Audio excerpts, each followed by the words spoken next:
Hey lovelies, it's Lio.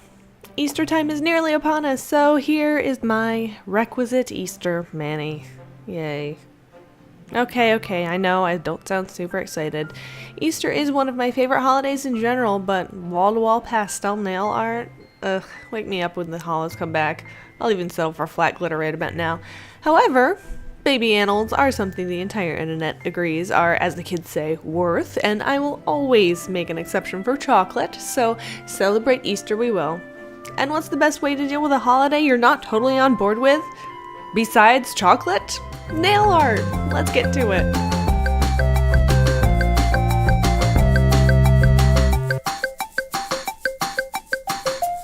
My nails are cleaned and prepped with a standard base coat on. I'm going to start with a whole mess of varied pastels. As always, all polishes and tools used are in the video description box. My thumb is purple, ring finger gets pink, my middle finger gets a light green, my pointer gets yellow, and my pinky gets light blue.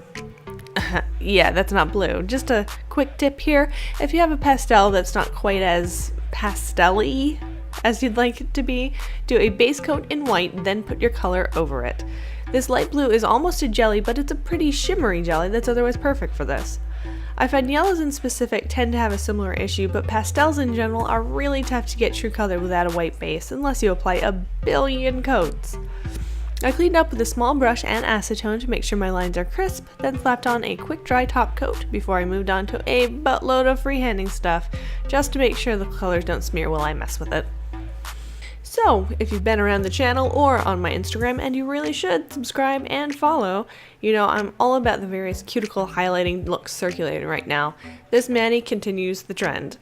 I'm going to start with a white half moon on all my fingers except my pinky, which I'll start with on the detailing. The pinky is going to get an orange half moon.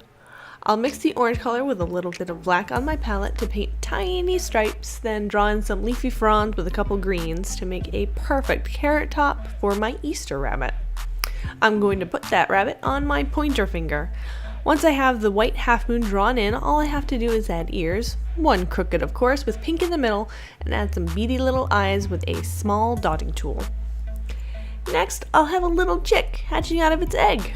I painted the half moon white, then I'll make the jagged line in yellow, fill in underneath to make a chick. Remember what I said about that yellow and the white? 2 dots for eyes and a tiny V in orange to make a baby beak. Next up is a little lamb.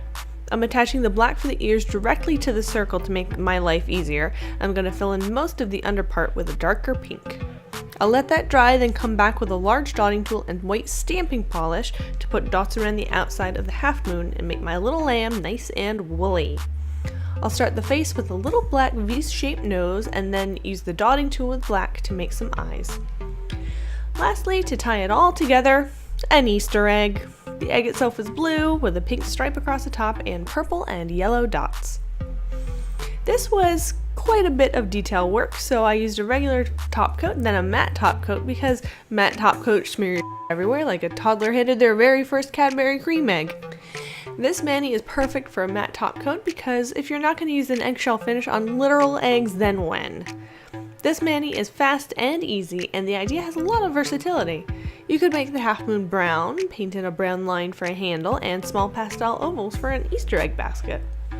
Or, hey, if you're not that great with freehanding, a brown half moon could just be a chocolate bunny with its head bit off. Personally, I'm cool with bunnies and chocolate. I'll see you next time.